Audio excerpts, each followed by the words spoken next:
Namaste and welcome, beloved mighty companions, to infinite. Everything promised us by the Father has already happened. Infinite light of being. As we come together in holy purpose, the only purpose of value, and that's to look together to see that nothing happened. Nothing can happen to the Son of God, who's always holy, whole, and complete. Thank you, Jesus. And we thank Jesus for bringing us together to look so deeply at the slightest twitch, because we can look as the light and drop every thought, every feeling, every emotion. Just let it fall away like it never happened, because it never did. You can ask Jesus. In one single thought or emotion, is it true?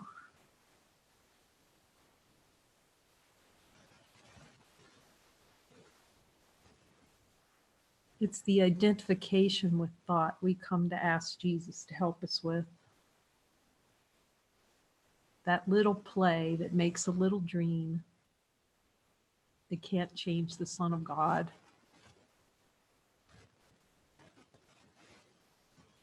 Amen. So we start with lesson 350 today. Our only function being to celebrate holiness.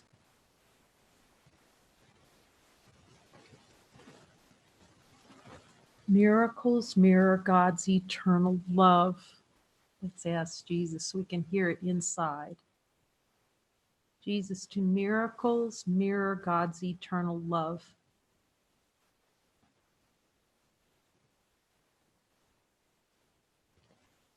He's reminding me, because yesterday it was so beautiful. I was reading and how miracles, and he said miracles are the only thing we can own in this world. They're ours. That's it. You know, you get a car title and a little title on your car with your name on it. I own this.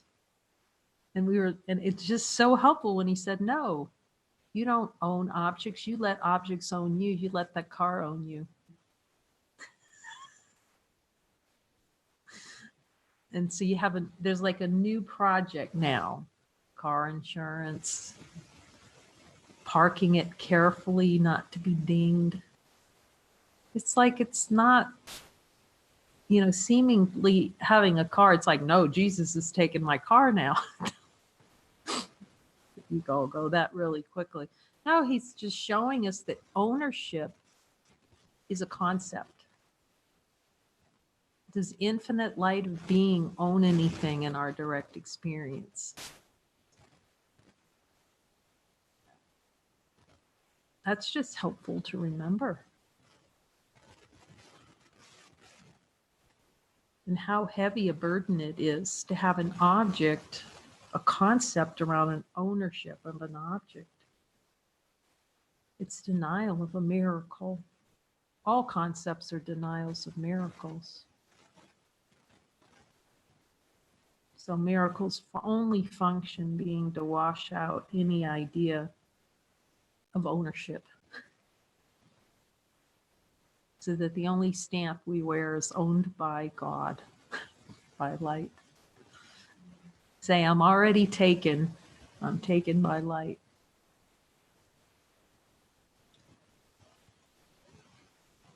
And there are no spots where something's owned, because everything belongs to God. So put everything you own, he says, in my use and my care for you on your behalf. So you're free.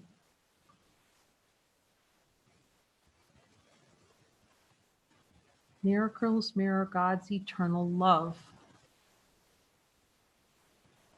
They're always pointing to infinite. It's either the mirror that go here, you're infinite, you're infinite, you're infinite, you're infinite, infinite, infinite, till you say, oh, I'm infinite.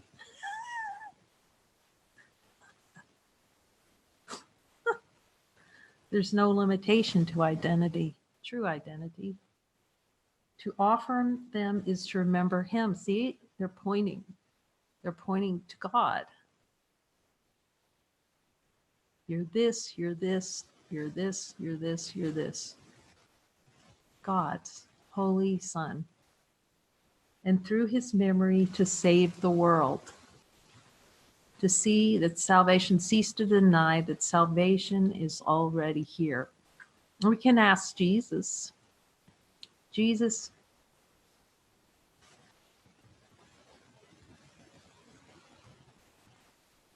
it's the only purpose of a miracle to help me remember that I'm already saved.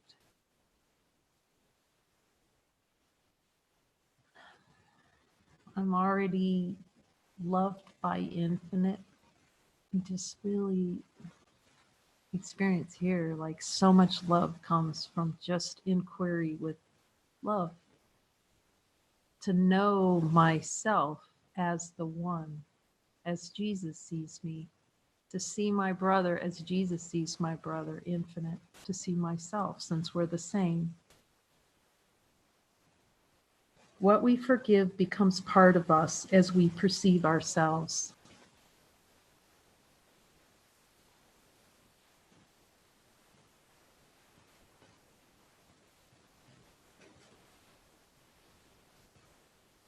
This is really beautiful.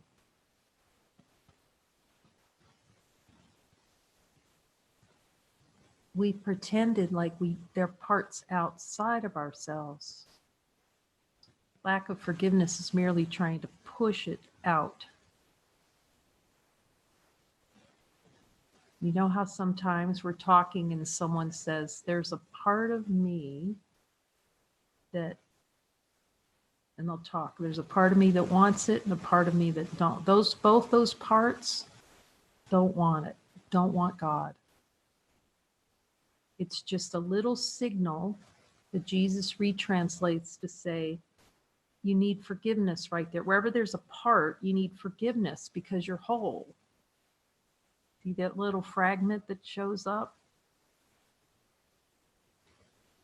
So forgiveness clears the thought, the idea of a part being separate from the Father. Becomes, what we forgive becomes a part of us as we perceive ourselves. See, it's ceasing to perceive ourselves as parts and pieces, fragments. So the acceptance of the miracle is to wash out the parts and the pieces and feeling tiny and incomplete.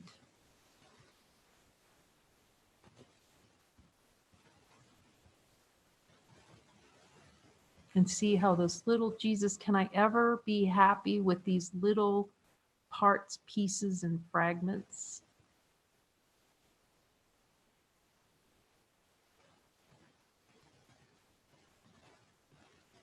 He says you'll be desperately unhappy and not even know. Just realize, experience here is like no clue what happiness is. Like maybe this is even just a smidgen of infinite, but you know something's infinite. We always know something's infinite here.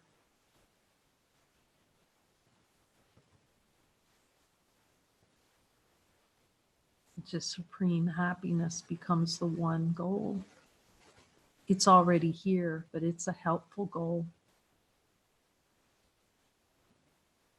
Then we see our only purpose in this world is to reclaim all the parts that we tried to throw away. We give away by the concept of owning a car. We just gave away part of ourselves as soon as we believe we own a car. As soon as we believe we own a house, that house owns us. An object in form. It's a part of ourselves we're trying to give away, that ownership. Because God goes, we own everything. What do we need a piece of paper to tell us what we own? So it's practical in this world. Jesus is not saying, he knows that in this world there are those beliefs, but we don't have to, we can have a piece of paper without believing that it's true. Just like money, you can have little pieces of paper. You don't have to believe they're true or actually do anything. Ask Jesus, do I need to believe that just because I have this paper that I own a car? No. You'll never be free as long as you believe you own something. See, it's a belief. Ownership of an object, that concept is the desire to be enslaved. Enslaved by a little bundle of thoughts that says, this is true. I own a car and a boat and my safety. See how the ego will use that? My safety lies in owning a car.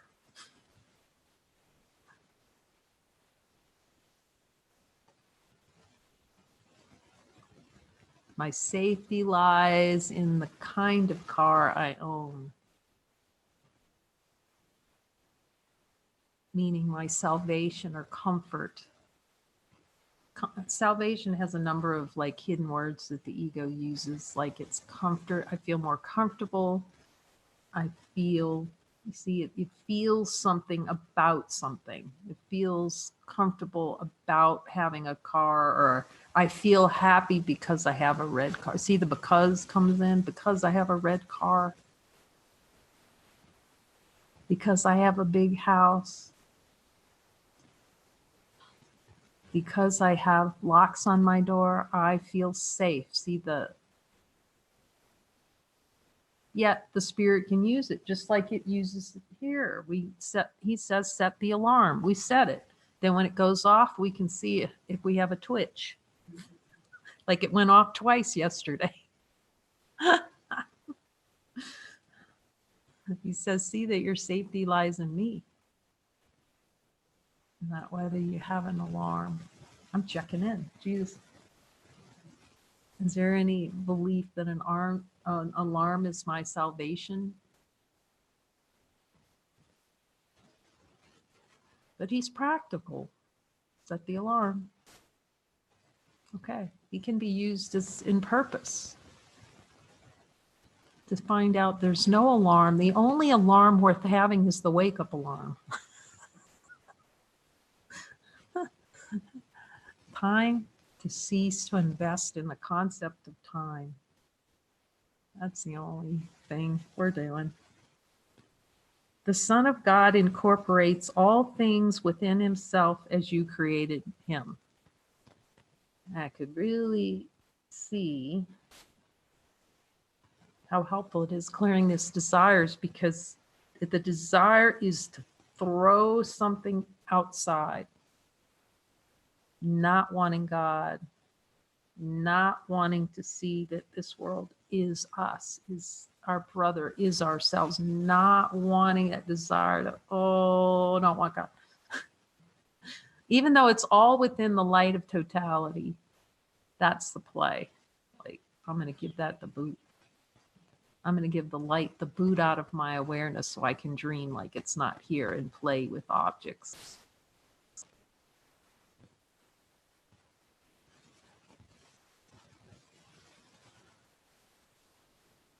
So to incorporate all things in ourselves is to be as God created us. We can ask Jesus. So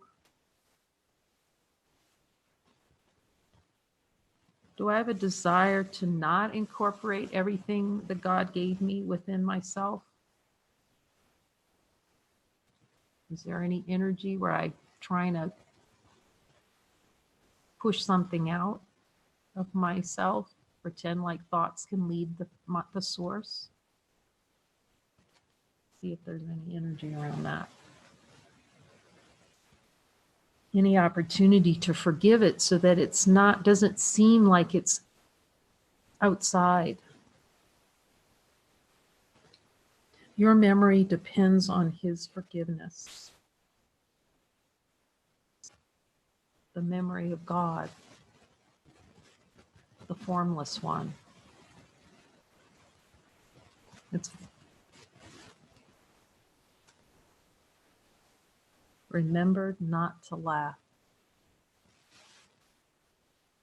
Forgiveness is the means given to happy laughter, because all that seems outside us is then seen and accepted as us, as what is, as infinite light.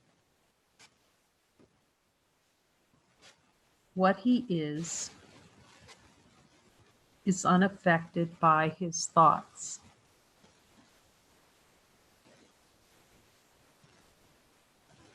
Thus, Jesus, you have a desire to have an experience where I'm affected by my thoughts.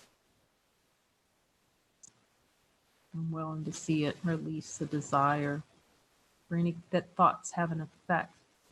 Desire to have thoughts have an effect on myself.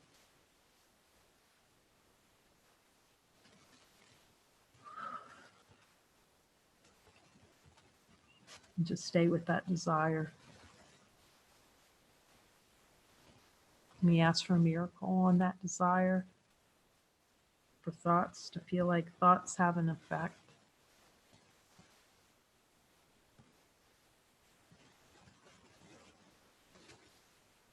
But what he looks upon is their direct result. Beautiful how he says in a new covenant, how he tells us and reminds us. I'm sure he says it in the course too. Yes, he says he does. In a new covenant, your experience is being generated by every desire held below the level of awareness. And he's saying that here too. But what he looks upon, what we're looking upon in the world, and our experience of the entire world, is a result of thoughts. We can ask Jesus that, so he tells us directly, so we know it. We can't hide from that anymore. It's the world generated as a result of thought.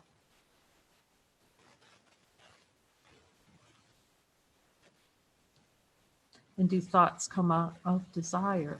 They're like it's the engine. Is desire the engine, the play for a dream?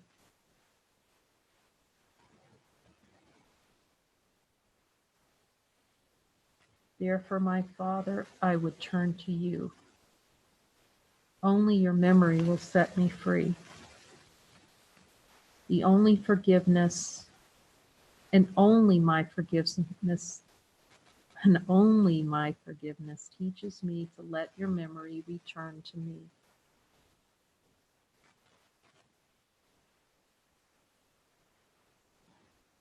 The willingness to forgive myself for what never happened. Jesus, do I need to forgive myself for what never happened?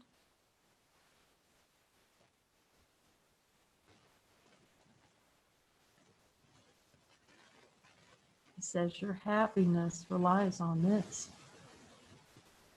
Unwillingness is merely unwilling to forgive yourself for what never can happen. You can never be separate from God.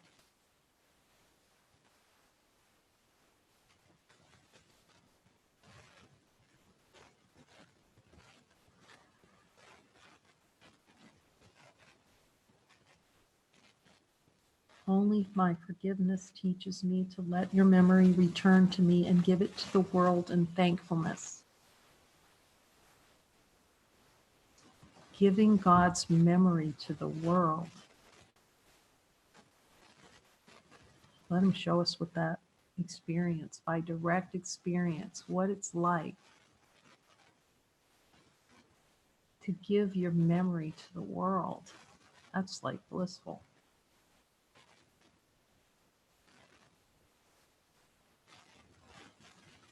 The memory of infinite love to the world. So it can be seen in the innocence And as we gather miracles from him, we will indeed be grateful.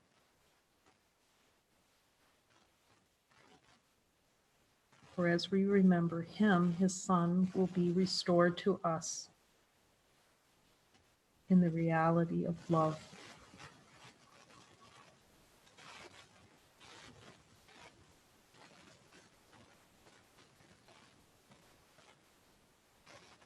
Is love my only reality?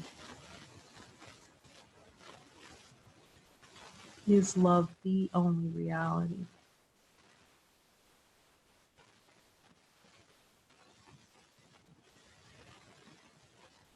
In an honesty of God, can we find a way in which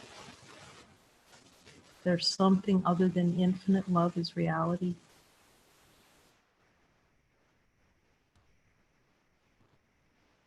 That's the question. Would we not take Jesus' word that we're infinite love?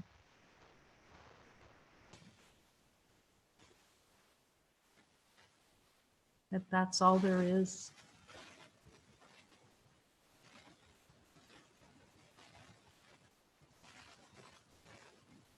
The simplicity of nothing real can be threatened, nothing unreal exists.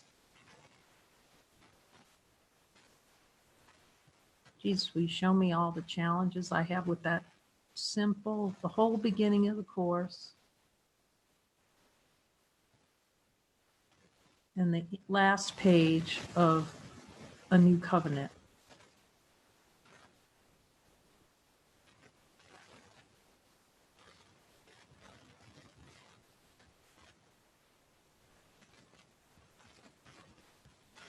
And show me what objection do I have to that being completely true for me always.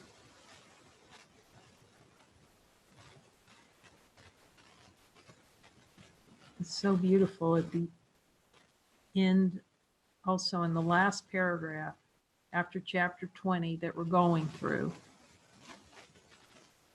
And he lays out the desires, pages of them. I don't know how many pages are in that chapter. A lot.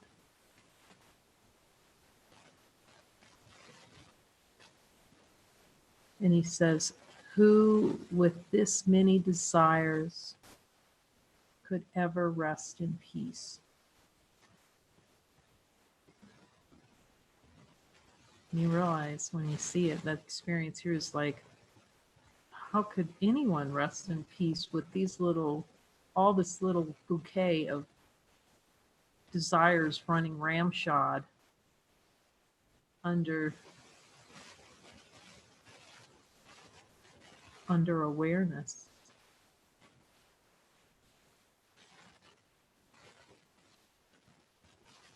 That little secret hell garden under there. Under it's under awareness to project out a world. That's just project out a world of in-O to God. And here he's providing a simple and direct means without fear.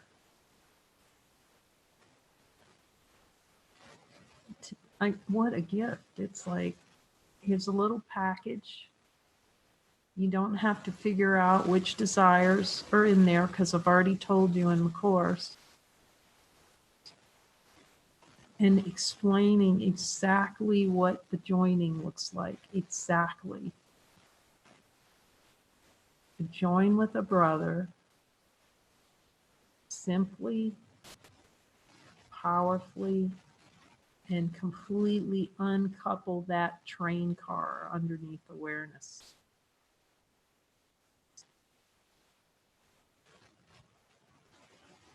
And to build the relationship with him. To learn to listen, speak.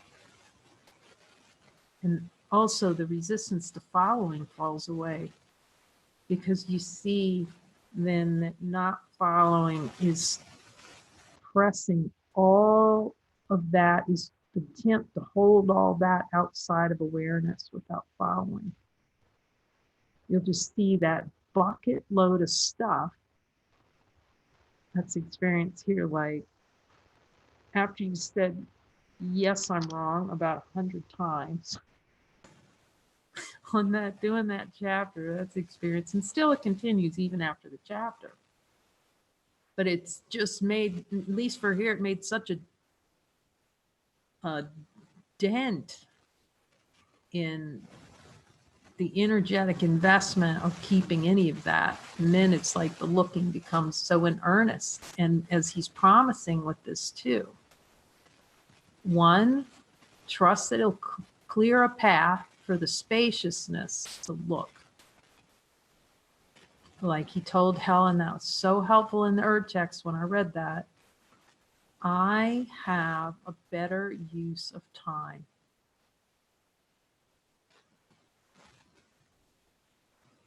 And you can ask him whether or not there is a more effective use of time than to go through chapter 20 with him and a partner. You can just ask him, is there any other more higher valuable use of time?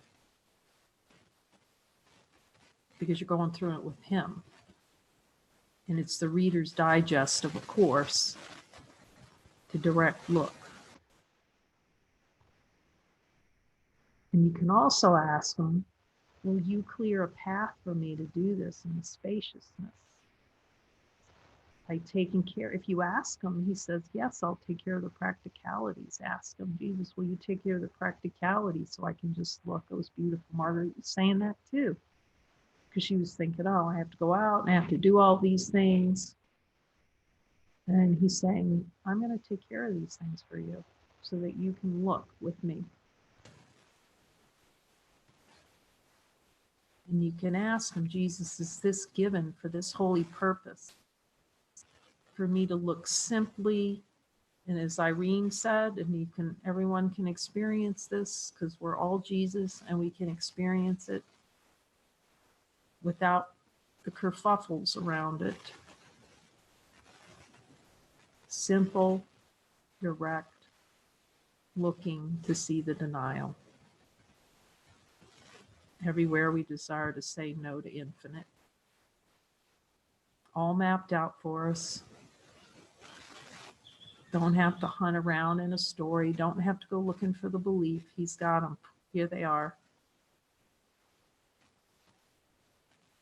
And he's given us our brother to go on the ride with, to see that we're infinite. It's just, wow. The answer to the prayer for a simple, direct, no extras trip. And he reminds and to follow him. This will be a quick trip. Because he knows where the bones are buried, as we've discussed. Come get them, Jesus. And you just say, okay, show it all to me. I'm ready. I'm willing. I'm going on the ride. Show me how simple this can really be. He's saying, and it is simple because you are a powerful, infinite being. You'll just see where you didn't want to see that you're powerful and infinite. Okay. We're ready. So we're going to strap on the seatbelts. All the blessed beings that are starting to partner up. Now we're going to take that ride straight up to see that everything he promises is true. This is the fastest means. You can ask him, is there any faster means given than this? Cuts out everything. Cuts out the story. It cuts out the kerfuffling. It goes right to the heart of desire. Right to the little engine room that makes it seem like the world, we can be separate from world. And to demonstrate again, and I knew I needed this. I need it. That everything he has said line by line in that course can be seen as true by direct experience. And that's what he's really emphasizing, direct experience, revelation readiness through the light circles and the deep contemplation. It's like this little partnership. When he first said that, it's like, well, but you just trust him. You don't know his plan. He just said, do light circles every day, twice, and then you just follow and you see, and this new means given by me, and you just like, okay, you don't know what that means. And if you feel it, let him tell you. If you're not sure, we can join on it. But he'll tell you because you can hear him. There's no greater use of time than this. It's so efficient to have the one who knows show. Here it is. Here's where you believe it. Here's where the desire is. Here's where you're unwilling. He'll go in and show you exactly. That's all he's showing us when we're not ready for a miracle. When we said, Jesus, I'm ready for a miracle. And he says, no, because he knows that there's still a sneaky little hanging on to personal identity part of desire under there. So he's just encouraging us to look deeper where those little, like there's a big fat no under there, so that can be released to a miracle. Oh, amen, Jesus. Thank you so much for bringing us together. So much love. And he's reminding me that it might be tomorrow. Actually, we're going to have, sounds like tomorrow in the afternoon, we'll have a joining session where it just feels lovely for beings to share what their experience is when they talk to Jesus. Hearing that voice, what that experience is like for them. If you're willing to share it, if you feel prompted by Jesus to talk about your experience talking with Jesus, what could be better? We'll send out a little invitation and a link for it. Thank you for speaking the voice for truth, the voice for God. It's so beautiful. Amen.